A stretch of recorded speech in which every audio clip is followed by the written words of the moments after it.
So when that phone rings and you don't pick up, you are absolutely.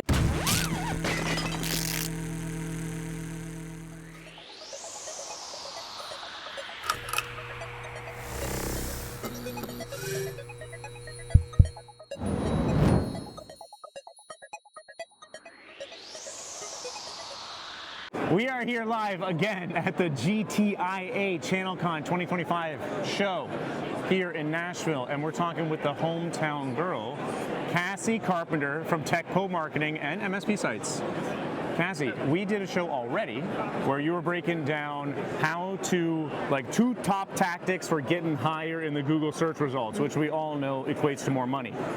And after we cut, you said you had another hot tidbit, so break it down for the people that are listening. Yeah, so it's not just SEO that's going to get you found on Google. There's another lever you can pull, and this lever has a multitude of levers that follows it, and this is Google Ads. Right now, I think something that is a misconception that most don't understand, specifically for MSPs, we found that you have to have a foundation of good SEO to help boost the Google Ads. So this is kind of how it works. We talked before about that sweet spot being with your Google business profile, getting 5-star Google reviews, getting the ranks in the top 3 of your Maps pack with your Google business profile. But think about it from the user's perspective, from the prospect's perspective. If you're typing into the Google search bar, IT support near me, for example, and you go to page 1 of Google, you'll see a Google ad, you'll usually see that Maps pack, that top 3, and then the organic listings. So with that Google ad right there, and I think I briefly mentioned this before, whenever you pay Google, you pay to play a little bit, they're going to boost you organically a bit more in the Maps pack or the organic listings. Also, when you pay for Google Ads, you can go to the top of the page if your campaign is structured properly, right? So you have that. And what we've found with our MSPs is that our MSPs who have a good foundation of SEO and they're running Google Ads and an appropriate ad spend for their market, they are consistently getting more leads. And you think it's like the primary, like, reptile brain consequence is that they'll see the headline in the paid ad placement, and then they might see the same the H1 again in the organic search result. Exactly. So it's a concept that's referred to as bonus leads. So the majority of the time, if we go look and we try to find the attribution, did they click on that paid ad?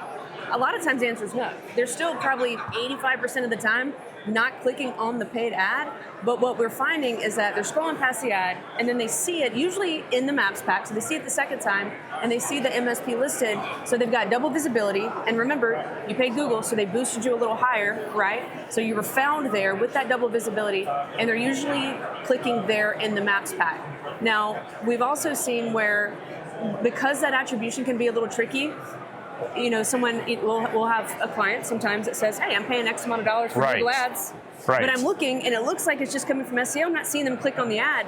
And then they pull the ad spend and that lead count goes down. You put that ad spend back, lead count goes back up. So there's a correlation there, and we're calling it bonus leads. Okay, you actually hit the nose on the head, because that's what I was going to ask. Yeah. Now, footnote, Cassi is a recent disciple of Jocko Willink's Discipline Equals Freedom. Yes. The wristband I've been wearing for the last 5 years.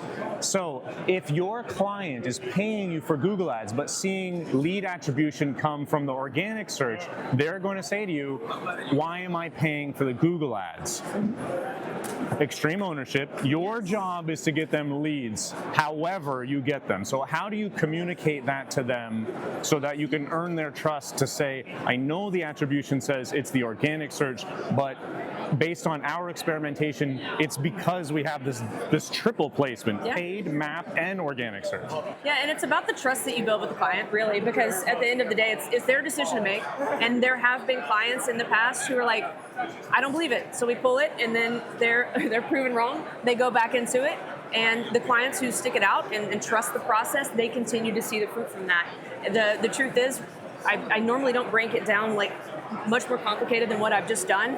You just say what it is. It's bonus leads. This is why. It's because when you pay Google, you get a boost in your visibility in the Maps pack, in the organic, plus they're going to have your ad there. And if we were to pull that ad spend, if we were to no longer have those ads, the lead consistency will go down. I just had a conversation in the hallway about the Google 5-star reviews for the map listing with an MSP. This was not on his radar. Okay. How common, I mean, it's not on his radar. How common do you think that is, where I'm sure people get that SEO gets the organic search result higher, but how much do you think people will realize that the map listing is so prominent and it's such a valuable ad? It happens more often than you think. We have MSPs who come to us sometimes and they don't even have a Google Business Profile. Yeah. Or they might have a Google Business Profile and they may not have a single review. So I just encourage you to put yourselves in the mind of the buyer, put yourselves in the mind of the prospect. If you're looking for services in your local market, if you're looking for a restaurant, if you need HVAC services, if you need your car repaired, whatever it is, you're usually going to go to Google, type in the service you're looking for, and you're going to go read the reviews of those local businesses that are listed. Okay, we're going to do a shakedown analysis of my personal experience. Okay. Last week, I had an unpaid tenant in my apartment. It was a small squirrel. I had to call pest control to get it removed. I went to Google. I searched pest control. Google knows my IP address because it's tied to my work account. Okay, even my VPN doesn't do that with Google. So Google Maps pops up, and my reptile brain clicked on Google Maps, found the pest control dot that was closest to me, and I called that person. Do you think that that's the usual workflow for a buyer?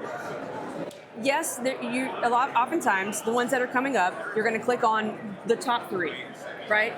And that's going to be dependent upon Google reviews as well, because I think if you happen to see 3 come up right there and none of them have a Google review, or maybe one of them does, the other 2 don't, you might get a little more curious and click, you expand and you look at the other ones. But usually the top 3 are going to have Google reviews, and you're not going to go any further than right there. Right. I mean, that's what I did because I'm like most people, I'm super lazy, and I've read the book Algorithms to Live By, which tells us how computers balance hunter versus harvester. So I looked at the top 3 and I thought, that's enough. Click the one with the best review. Yeah, I called the first person and he said, we can be there tomorrow. I said, that's done deal. Perfect. People don't want to spend their time searching. They're going to usually go to the top 3. And a lot of times, if they all have good reviews, they'll call all 3 of them. Whoever picks up first gets the lead.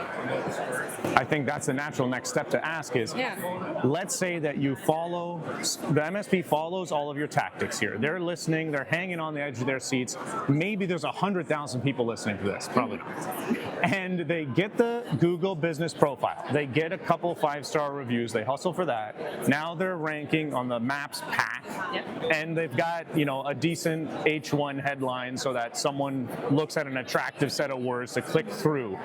How do they make sure that they don't squander that opportunity when someone comes to the landing page? It's usually going to come through. For our MSPs, it comes through either as a phone call, a form fill, or a chat. And if the phone rings, have someone who picks up your phone when it rings, no matter what. I mean, there's no exception to that. And then the other thing is we have an option for our MSPs whenever there's a form filled out on their website, whenever there's a chat filled out on their website. We have our chat agent, our tool that we use for our chats and for our form fills.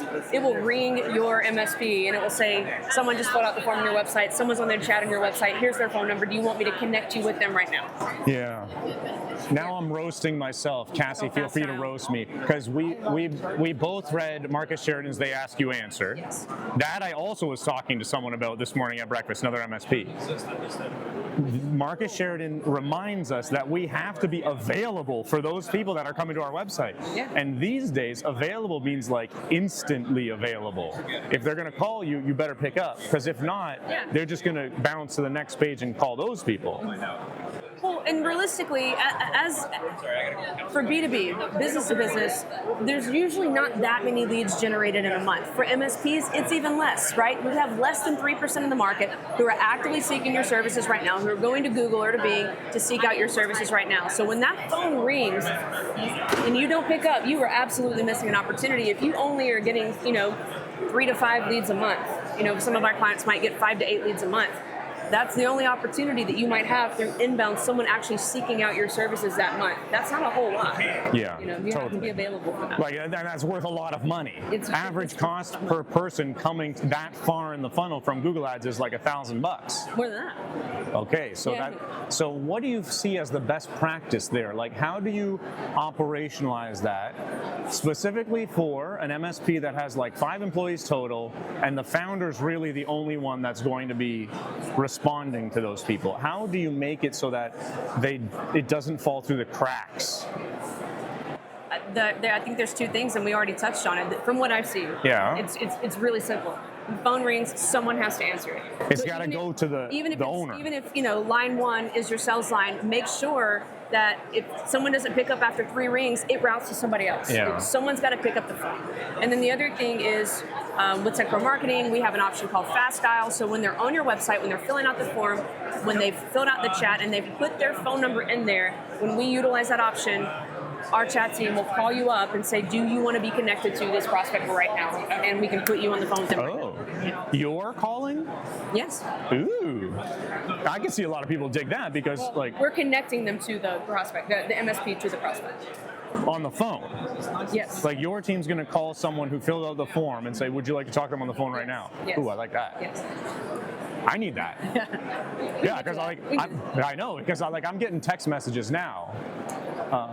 And I'm like my inbound triage system, I see like people getting hit there, but I'm here, which is the same type of thing that most small MSP business owners are going to say, like, oh, I was doing something, I was with a client, I was driving somewhere, I was putting a fire out, I didn't call them back for 2 hours. Yeah. In that 2 hours, they called someone else. That's what happens. Well, I like that instant response. What'd you call it? Fast response? Fast dial. Fast dial. I like that. Okay. We're going to talk about that later. Okay. What's your last takeaway, hot tip? Anything SEO, getting inbound leads. What's your hot tip?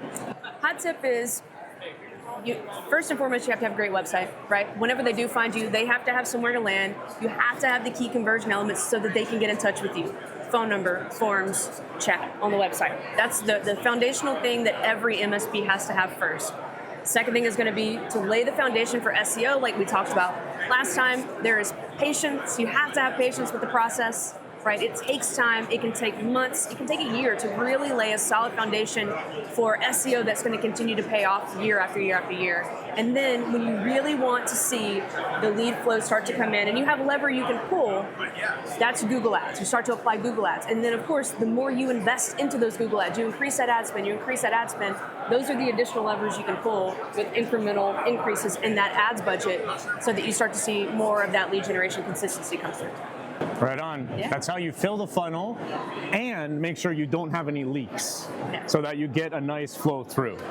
That's what Brian Gillette taught us, is to make sure we don't have a leaky funnel, because that's what the instant response would get you is, like if you're paying fast dial, TM on that, that's what the fast dial is going to get you, because if you're paying 2 Gs to get someone that far, and then you don't reply to them for 2 hours, you just wasted $2,000. You might as well pay someone $2,000 to do nothing except sit by the phone, which you could do that too.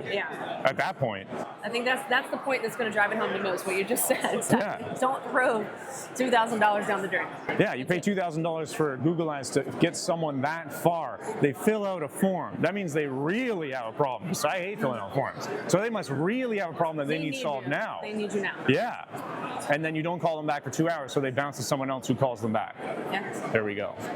All right, we're here with Cassi Carpenter from Tech Pro Marketing, dropping hot facts on how you can improve your inbound marketing game, live here in Nashville, Tennessee at GTIA ChannelCon. That's it. Stay tuned for more. Thanks, everyone. Enjoyed this episode? Hit like, drop a comment, and subscribe. Stay tuned for more exclusive insights from MSP Expo.